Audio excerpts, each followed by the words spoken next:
Welcome to Pathways, Becoming Trauma Responsive, where we explore trauma through a compassionate lens, discover how these experiences affect each of us differently, and dive deeper into what it really means to become more trauma-informed. I'm your host, Dr. Elizabeth Meeker, Senior Director of the New York State Trauma Informed Network and Resource Center, funded by the New York State Office of Mental Health. The network advances the collective understanding of trauma, wellness and healing, and trauma-informed practices in action. This podcast is produced by CCSI. The views, opinions, and content expressed in this podcast do not necessarily reflect the views, opinions, or policies of the New York State Office of Mental Health or CCSI. Well, welcome, Jan and Ryan. We're so excited to have you on the podcast today and to talk to both of you and learn a little bit about the work you're doing in schools. And so if you could just start off with introducing yourselves and your role, that would be fantastic. Jan, if you want to kick it off, that would be great. Absolutely. Thanks, Elizabeth. Jan Zadoorian. I am the program director for the Project AWARE federal grant. The AWARE program is Advancing Wellness and Resilience in Education, and it is a 5-year grant through SAMHSA, which is a suicide prevention grant designated to bring mental health programs into the school district. And this is my first full year. I've just completed my first full year in this role, and I've been an educator for 35 years in both inner city, suburban environments, as well as trauma environment in which students had significant needs. Great, thank you and welcome. And Ryan. Yeah, I'm Ryan Kelly, and I'm the project manager for Project AWARE. And I have a number of different roles and things that I've been able to help support along the way. So some of those things include some staff training, professional development, but also work in classrooms with students and with teachers, focus conversations with administrators on engaging teaching strategies, options for discipline and things along those lines. So the project manager position, I have a unique opportunity to kind of see a number of different roles in the educational setting. Great. So, as I was thinking about and preparing for our conversation, it feels like this moment in time when we think about students and mental health and well-being, I mean, you see a lot around this, right? That students are struggling. I think post-COVID, there's been a lot of attention. I think we also know that those struggles probably predated and COVID. And so when you think about the work that you're doing and kind of trauma responsive kind of practice, what makes this work important to you in this moment in time? And Jan, do you want to kick that off? Sure.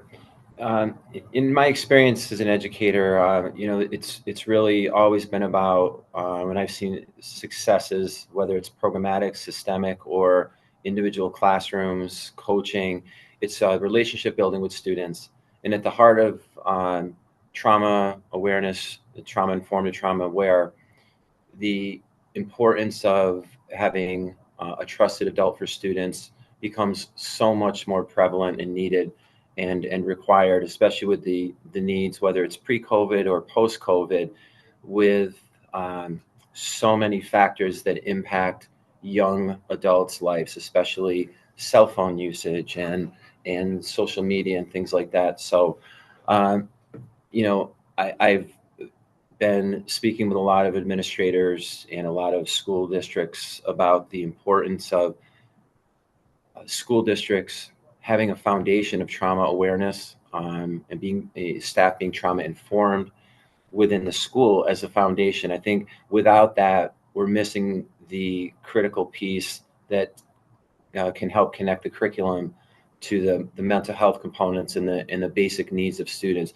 And the reality is so many more students are coming in with trauma, ACE factors that is negatively impacting their ability to even focus or concentrate within the classroom setting, to follow what are traditional school rules. And then lastly, it's really helping to put supports in place so that there are options for students when there's dysregulation, when they're struggling in the school. So it's really incumbent upon school districts, I believe, to look at education system, not just from an academic standpoint, And there's the components, the mental health components that are already in place through pupil personnel departments and other, but it's certainly a needed component that we can help teachers in the classroom setting day to day through the trauma lens. So kind of what I'm hearing you say is that, for the students of today and really meeting their needs and meeting them where they're at, like this is an essential component of the work that education is doing at this point. To be able to, for students to flourish and to learn, we have to be addressing kind of these needs. Yeah, absolutely. That's where I think that student engagement is so crucial. And I think a more trauma responsive workplace will lead to students being able to engage more in content and in curriculum. And the more I think about it, the more I realize that education really is essential to mental health. Your ability to be curious, to learn, to access information, and then to be able to synthesize that information and use it in a way that's appropriate requires a lot of brain power. And Right. so for our young people, I think, bringing in a trauma responsive space for these students to be able to flourish, like you had just mentioned, I think is essential to their mental health currently, but also the future of their mental health and their successes. Yeah, yeah. You made me just think about like how it's almost cyclical. Like you need to address the mental health so they have the brain space, the capacity to learn, but that capacity to learn and be curious also is going to feed their mental health and well-being. So it's kind of like this cycle that can really replenish itself. But you need those essential supports. And I think, Jan, you brought up those relationships, those safe, stable, nourishing relationships that students can depend on, when they show up at school. Absolutely. Yeah. So, I'm kind of curious about what some of the trauma responsive practices look like under the work that you're doing with Project Aware and kind of what you've been able to bring into the school space to help support educators and teachers kind of learn and embrace some of these practices. Yeah, so we've are using the grant money in several capacities. One is hiring staff, such as Ryan. We've hired a restorative practices specialist, and we are working out of two sites, the Rensselaer City School District and Lansingburg Central School District. So we've put staff in place. We have behavioral specialists in each school that we use the grant to support. And in each of these roles, that's direct hands-on support, coaching, mentoring for classroom teachers. We also are providing professional development. This summer, we held our first Project Aware Summer Institute, in which we had multiple offerings to teachers in the areas of resilience in students, restorative practices, LGBTQ plus topics and how and impacts and effects on mental health. And then we're partnering with community agencies. So there's a systems of care model that is critically important. And we've adopted the systems of care model. We partner and meet biweekly now with the Office of Mental Health. We meet with New York State Education Department. We meet with others that can support our programs on a larger context. And then we partner with our systems of care partners in the community to bring mental health supports into the school. So we are currently partnered with the START Center in Rensselaer County, who are providing direct counseling and support to students. We're contracted with St. Anne's Institute. They're providing group counseling to our alternative ed program and individual counseling and family support services outside of school. We have a program called Rensselaer Connects through St. Catherine's, and that program supports students and families by connecting them outside of school with the needed resources. It could be social determinants of health, or it could be mental health for students and or the family. And we continue to build those relationships so that it's a comprehensive program where we're looking at the systemic change within the school through professional development, coaching and modeling for teachers, and slowly building the capacity within the school so that when the grant money is gone, there'll be the foundational components still available in the school. And the other piece is directly providing services to students and families. Mm-hmm. And lastly, we're each year, we're as part of our grant deliverables, we're looking at universal screening, mental health screening for students. So each year we increase the numbers of students through the grant that we will screen to determine if there's mental health concerns. We'll be working closely with families and our pupil personnel and support teams, and we're incorporating some national software models into our school system that can support us with providing multiple screeners, processes for tracking students along the continuum of tier 1 to tier 2 to tier 3 supports.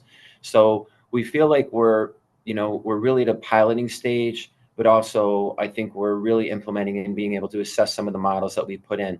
And very lastly, we're looking at a youth resiliency toolkit that will be a New York State model in which we can have the theory components and what you can do as a school district or a system to implement what we're doing through the AWARE grant, but also a practical guide, if you don't have the grant money, what you can do immediately to become trauma informed or trauma aware, and how you can use your systems of care supports for free professional development and resources.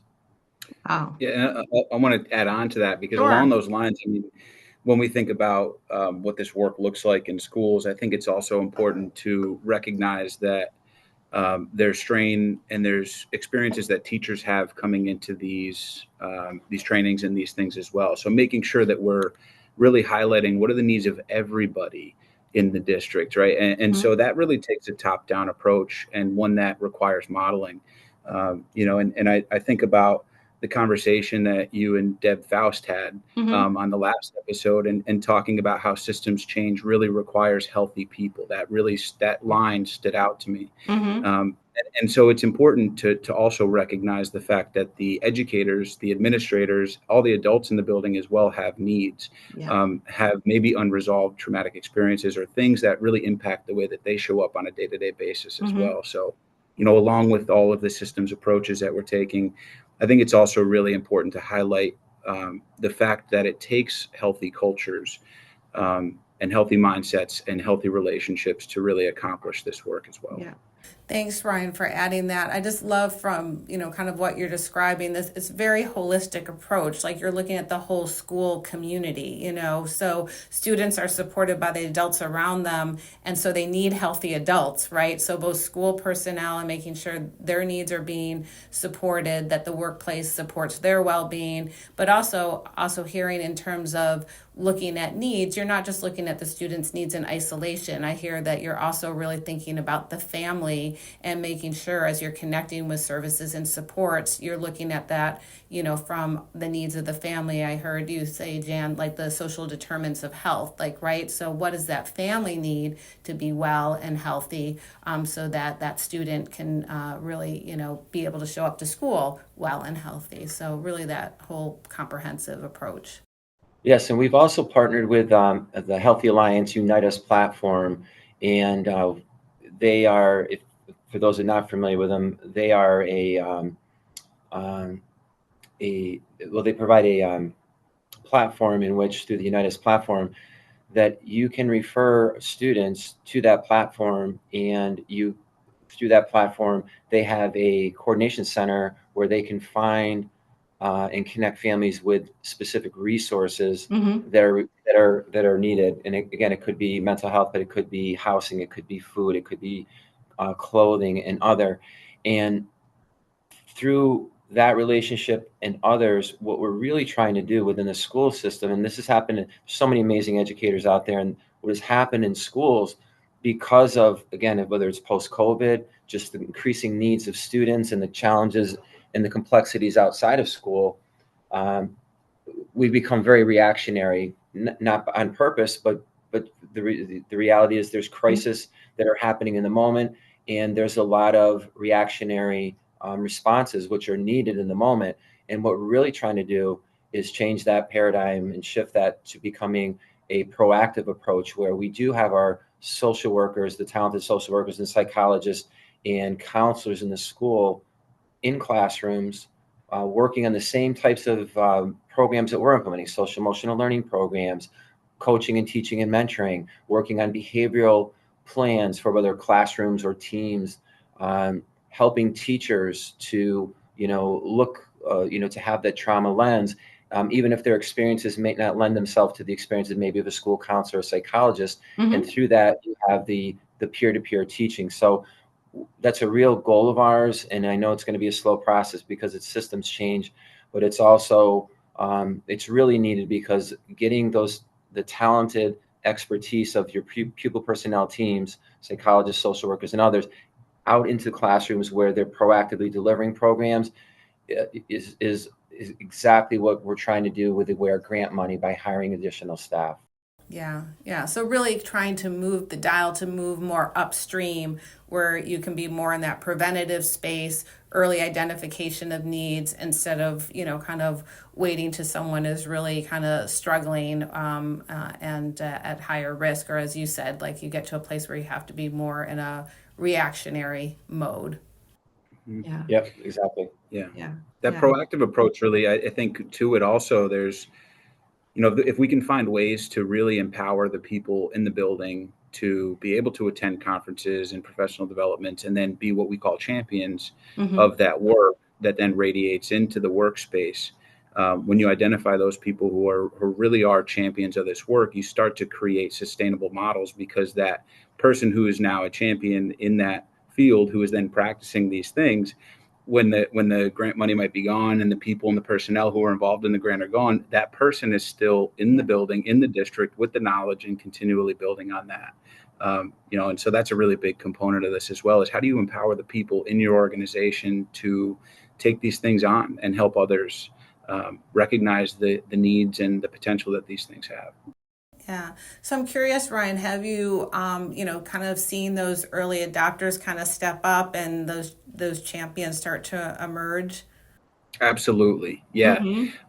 When you offer professional development opportunities, the people who show up, whether it's in the summertime Mhm. or whatnot after school, these people have they're dedicated to this because they're Mhm. willing to take the time outside of what their regular school day might entail to take on this role or this professional development or this concept of being a champion for the work.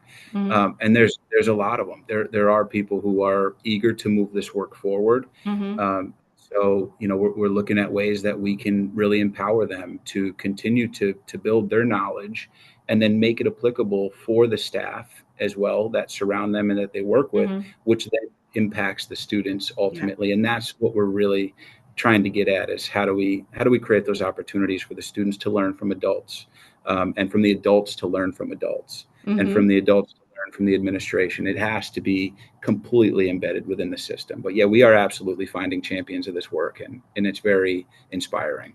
And we've had, Mhm. Elizabeth, we've had some aha moments here in school where we've hired Jolene Alicio Drescher here at Rensselaer in our restorative practices coordinator role.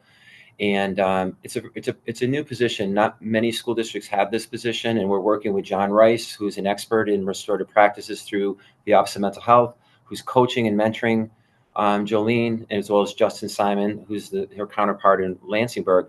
But we're doing, for example, mindful mornings with some of our alternative ed students every day of the week, and we're pushing into classes, running, community circles, and we've had teachers say, I get it. I get it now. I see what you're talking about, and I think some of it is just, throughout the course of the day for a teacher is the second the school year starts, you're running and running Right. and so busy. There's so little time for professional development. And even if you can provide professional development, it's, well, when do we actually have the opportunity to practice this? And I think Right. there's a need in the educational world to provide those opportunities, because it would create a much, really a much, it's made calmer, but also you need to be working smartly because you actually have the chance to practice exactly what it is that you're trying to implement. We've had those aha moments from our restorative standpoint, where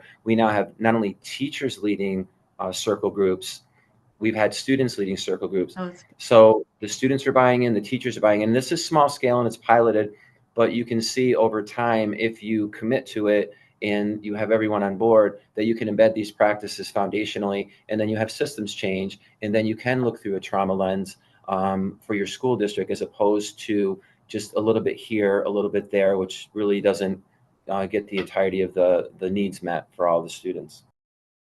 Yeah, yeah. Yeah, no, I love what you're describing because I think it is hard. Like I find when, I've been and I've done a lot of work with schools, people like when they hear about these practices tend to buy in right away. Like, right, it is that eye opening. This makes sense to me. But I think the leap that becomes hard is like they have a full-time job. They're busy. Like you said, the school year starts. And how do you have those opportunities to really try some of these things out? So I love that example that you shared, which is really having that felt sense of what does it feel like in this classroom when we try something like starting our day with mindfulness or engaging in these circles and forming connection with each other in a new way, and the impact of that, and starting somewhere, right, and then allowing it to trickle out and grow from there. And I love how you also just described that you have students who are taking a leadership role in that too, and kind of finding purpose in that. So it's a great example. We've also tapped into just some strategies. They're not new strategies. They're just strategies that, when you look to implement, setting, expectations for students, goal setting, having students, we've done reflection sheets with students where they're identifying their areas of needs. And then we're working with those students to set their own personal goals. And then we're having their teachers look at those goals. This is more at the micro level, but having teachers look at those goals and then have them assess what the students' needs are, and then have some conversations, say, oh, this is what we're working towards, creating some daily point sheets for students, where they can earn, whether it's, preferred activities and time with maybe a trusted adult in the building, or you go down to the gym and play basketball. We're looking at some sensory comfort room options that we'd like to implement into our elementary program here, and we're looking at some more physical type activities, whether treadmill or elliptical, and things like that for our high school students, where they need, some time and space, with an adult that they trust, where they can just work through and then kind of get back to baseline ideally and get back into their program, as opposed to the traditional route of escalating, potentially getting into a disciplinary situation, and then having more traditional disciplinary consequences administered by no fault of anyone in the building. It's just that's the system and the Yep. kind of cycle that we see kids going through. So we're trying to change the way that looks by giving everyone in the building, the administrators and the teachers, another avenue for students another pathway for students, if you will, where they can regulate or address the concerns that they're having, and then work with someone that they trust. And then, again, you're building that capacity for those students to manage behaviors in the future because they have options. And that's a huge piece for whether it's our school district or any other school district. Yeah. And what I heard you say is it starts also with voice and choice, like really having that student start with some self-reflection about what's most important to them, what's a meaningful goal, and, kind of what would help them to get there. So, I just love that shift. And again, it's also helps people to see that there is another pathway, that another pathway is possible, and also will probably get you to those longer term outcomes that you're trying to get to, because that's what I heard you say is like over time a child building their own internal capacity and being able to do that. So Yeah, you highlight a really important part there. I think that shared ownership of the goal setting like opens the door. And so the shared ownership from the student perspective, also the shared ownership from, the adult perspective of being able to be champions for the work and things along those lines. But I think that really boils down to like this concept of agency, where the student realizes that they have choices in the decisions that are being made, not necessarily about them, but with them. And I think that agency also really creates a strong sense of, whoa, like I am important in this process. I'm not being told what to do or what not to do. Instead, I'm being able to identify the things within me that I maybe like or dislike. And then I have the ownership and agency to be able to set goals for myself that'll get me to where I want to be. I think that just the concept of empowering people just leads to amazing things. I mean, when people realize that they have untapped potential and they can really get to that point where they can tap into it and be successful, you see real transformation happen. Yeah, absolutely. Absolutely. So, I'm thinking maybe as our audience is hearing this and hearing about the great work that you're doing, they might think, well, we don't have a Project Aware grant. What can we do? And so if you had some advice to share with, kind of a school or community who want to get started in some of this work, what are some of the things, some of the starting places that they may be able to kind of move their practice forward, even if they don't have a grant supporting this work for them right now? Yeah, that's a great question. It's kind of $1 million question. It's great you have the grant money, which we're very fortunate to have. And part of the grant is sustainability. In fact, we're starting to build our sustainability plan right now. And where I would start looking at is um, you have, as I mentioned earlier, the systems of care, and I mentioned John Rice from OMH. I could go on and on about the community agencies that we have partnered with by simply reaching out. We have a community advisory committee. We started maybe a year ago with, I don't know, maybe 25 or so community agencies. We're now well over 40 to 45 community agencies, many of whom have grants themselves, who, for example, Capital Connect, suicide prevention, through the Office of Mental Health. We partnered with them. They provided free training for us for suicide prevention. We've had youth mental health first aid and teen mental health first aid. We've had our own internal staff trained so they can become presenters, but we partner with Haney's and others, free of charge, for the most part, free of charge, to provide youth mental health first aid training to almost the entirety of the Lansingburg City School District staff. So it's one, partnering with your system, knowing what is out there and available. I had mentioned the Unite Us platform. That's a free platform in which your school can access support for students and families using their coordination center. And there's a feedback loop through their web-based platform where you know that a family has received services. The professional development component, all of what we're talking about, restorative practices, trauma informed. We, of course, the Trauma Informed Network Resource Center and others provide trauma training free of charge. So there's some things you can do. Some of the built-in components that we're looking at that include the day-to-day things like, what are you doing from a disciplinary standpoint? What have you had the opportunity to look at your data, your discipline data? Why are we suspending students from school? Why are students in out of school suspension? And then looking at what steps do we have in between that can support and there's not a cost there. It's more reflection. And then it comes a mindset change, or change in how we've done things from what you would consider traditional discipline to okay, well, what are our pathways for students? What options do we have as adults, and what resources can we use internally? You don't always necessarily have to go out. You have resources internally, and to the extent that you can turn that to a proactive approach, you will have less crisis if you use restorative and mindfulness and so forth. Research has shown that, and we've seen that already, but you'll have less discipline. So I think that's the starting point.